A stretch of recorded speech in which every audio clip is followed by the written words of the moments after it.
நாம் தமிழர் கட்சியின் சீமான் அவர்களை குலுங்க குலுங்க சிரிக்க வைத்த ஏர்போர்ட் மூர்த்தி அவர்களின் காணொளி நாம் தமிழரிடையே வேகமாக பரவி வருகிறது. தமிழக அமைச்சர்களை பாருங்க, ஒரு 9 பேர் இருக்க அமைச்சர். எதுக்கு 9 பேரு? ஒரு அமைச்சர் சொல்றாரு, நீ இன்ன ரெட்டியாரோட பையன்னு சொன்னா அரசு வேலையை போட்டு கொடுத்துருவோம்னாரு. நீ கூட அதை வெளிப்படையா சொல்ற தெரியுமா? அதை கேட்டுக்கொண்டு நாங்க சும்மா இருக்கிறோம் தெரியுமா? அதுதான்டா பிரச்சனை. இங்க யாரும் உங்களை வாழ வேணான்னு சொல்லல. அண்ணன் சொல்ற மாதிரி எங்களை ஆளாதீங்கடா, உங்களை சேர்த்து நாங்க ஆள்றோம். எங்கள் ஆட்சியில் ஏதாவது குறை இருந்தால் நேரடியாக உங்களுக்கு உரிமை இருக்கிறது அண்ணனிடம் வந்து சொல்வதற்கு, ஆட்சியாளரிடம் வந்து சொல்வதற்கு. போதும், ஏமாத்துறது போதும். என்னடா இது 44க்கு பின்னாடி கட்சி ஆரம்பிச்சுட்டு கதை விட்டுறீங்க. நாங்க அதை கேட்டுன்னு இருக்கிறோம். நாங்க தேவையில்லாம அதை சீண்ட வேண்டாம். அது தெரியும், அது ஒரு மலம் என்று எங்களுக்கு தெரியும். அந்த மலத்தை நோண்ட கூடாது என்று எங்களுக்கு தெரியும். அந்த மலத்தை மிக்சியில போட்டு மோரை ஊத்தி அடிச்சு நீங்க தானே கொடுக்குறீங்க, நாங்களா இல்லையே. நாங்க எந்த காலத்திலும் ஈவே ராமசாமியை போய் அந்த செத்த பிணத்தை தோண்டி திரும்பவும் ரீபோஸ்ட்மார்டம் பண்ணி அது எப்படி செத்தது, ஏதா செத்தது என்ற கவலை எங்களுக்கு இல்ல. மீண்டும் மீண்டும் எங்கள் மீது நீங்கள் திணிக்கிறீங்க.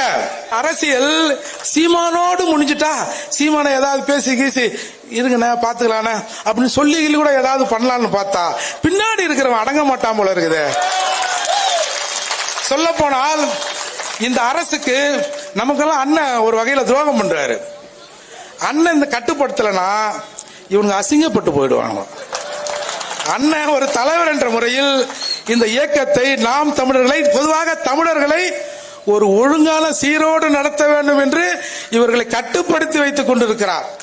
அப்படி இல்லைன்னா 36 லட்சம் பேரும் ஒவ்வொரு மூலையில் என்று பேசினார்கள் என்று சொன்னால் திராவிடத்தின் பெயரால் எவனாவது தெருவிலே நடமாட முடியுமா? என்னது இது? எனவே தமிழர்கள் அவன் சரியா இருக்கிறான். மெட்ராஸ் பக்கம் ஓடி போய் சுப்பிரமணியங்கிறவன் கண்ணன்னு ஏதோ கடையை வச்சு பொழப்பு நடத்துவான்.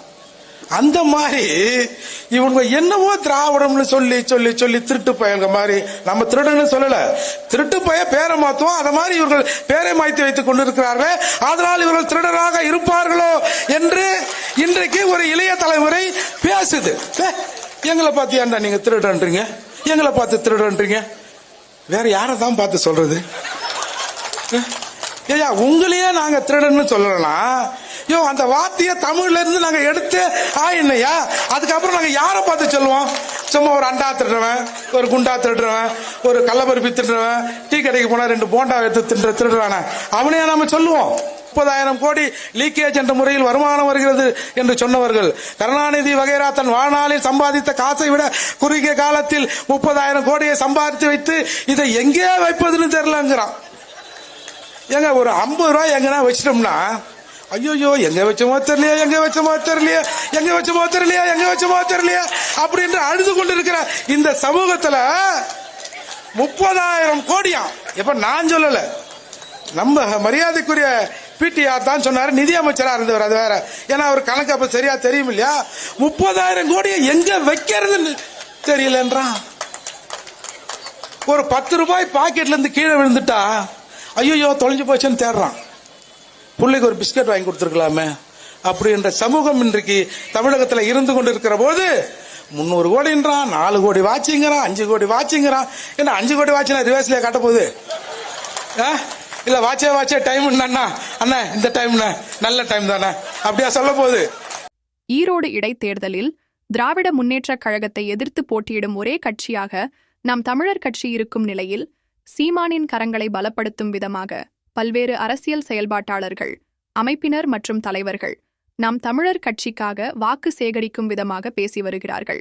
அப்படி நேற்று நடந்த பொதுக்கூட்டத்தில் பேசிய ஏர்போர்ட் மூர்த்தி அவர்கள் திராவிட முன்னேற்றக் கழகத்தையும் 200 ரூபாய் உடன்பிறப்புகளையும் சரமாரியாக கேலி செய்து பேசியது சீமான் அவர்களை குலுங்க குலுங்க சிரிக்க வைத்தது. இந்த காணொளியை பகிர்ந்து தம்பிகள் DMK-வை கலாய்த்து வருகிறார்கள்.